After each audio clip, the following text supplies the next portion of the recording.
France's Day 832 of the unprovoked Russian invasion of Ukraine, and the Russian terrorists published a video of torturing the Ukrainian prisoners in the area of Kharkiv. The video is too gruesome to publish here since it contains scenes of humiliation, intimidation, imitation of execution, and violence.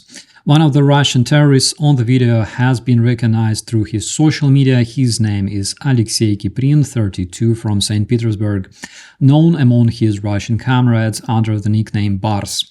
As you probably remember, since the beginning of the Russian invasion of Ukraine, massive amount of tortures and executions were recorded and published by the Russian terrorists, mimicking ISIS with their Sikh terror campaign, used to demoralize the civilized society. Cases of decapitating, castrating, killing prisoners and civilians, raping women, in some cases children as well. All these habits became a prominent feature for the Russian so-called army, and the main reason the Russian terrorists are so much despised, as well as those who support them.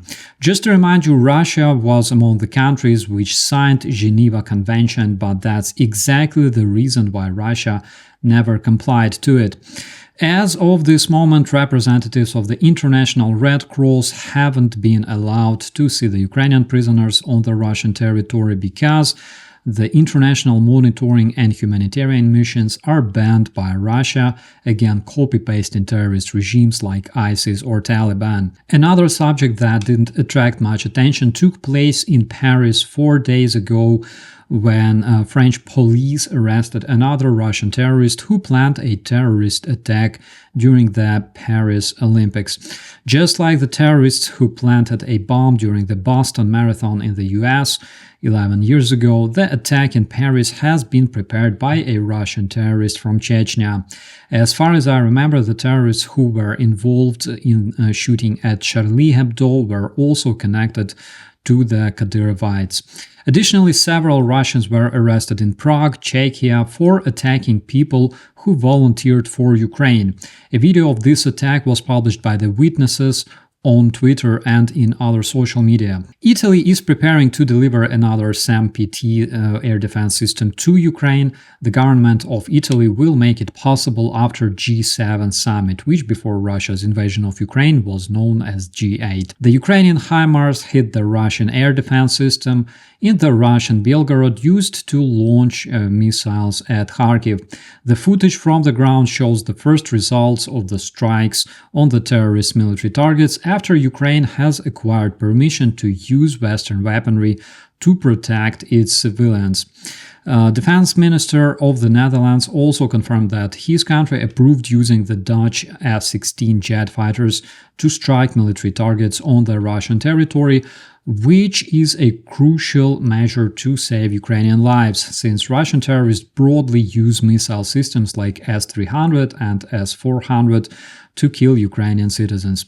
The Ukrainian Special Forces shared a footage of eliminating a modern Russian radio location system, Kasta-2E2.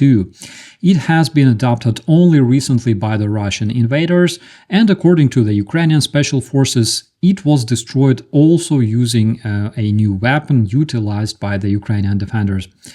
A Russian propagandist posing next to a destroyed target in the Russian Belgorod said that the Ukrainian strike has been deflected by the Russian air defense. Все атаки отбила наша система ПВО. Все атаки отбила наша система ПВО. I do hope that the Russian air defense keeps deflecting the rest of the strikes as effectively as on this video. And in their traditional manner, the Russian terrorists called to nuke Poland on the Russian national television. Let's take a look at it. Берем, например, Польшу, как наиболее такую, ближайшую к нам, и к наиболее реальный кандидат на оказаться небольшим таким, неограниченным театриком ядерной войны. Там найдется 20 крупных городов? Вряд ли. Даже если посчитать, что на каждый город нужно им выделить по 2 боеголовки, это всего 30-40 боеголовок. Что такое 30 боеголовок? Это всего залп одного дивизиона «Искандеров». 16 пусковых, на каждый по 2.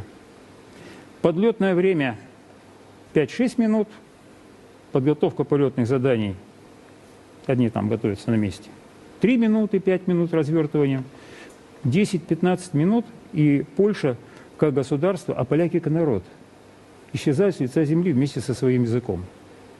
What we have here is a bunch of Kremlinoids calling to strike a European country, expressing their complete despise to human lives and Polish language, of course, because Russian fascists don't recognize other nations and don't accept the fact that they may have their own culture and right to exist. But of course, they only talk about it in the Russian language, and their narratives are addressed to their internal audience, because when they talk to their external audience, they usually say that Russia is a peaceful nation, it's not going to attack other nations, and it's not the enemy, just like they were saying months before brutally invading Ukraine with a 200,000-man army that spent almost 2 years preparing to invade Ukraine.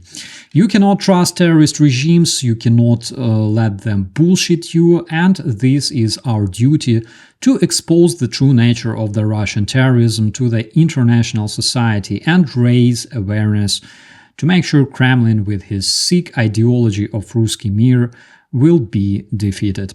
With that, my friends, I wish you all a beautiful day. I'm Operator Starsky. As always, be safe.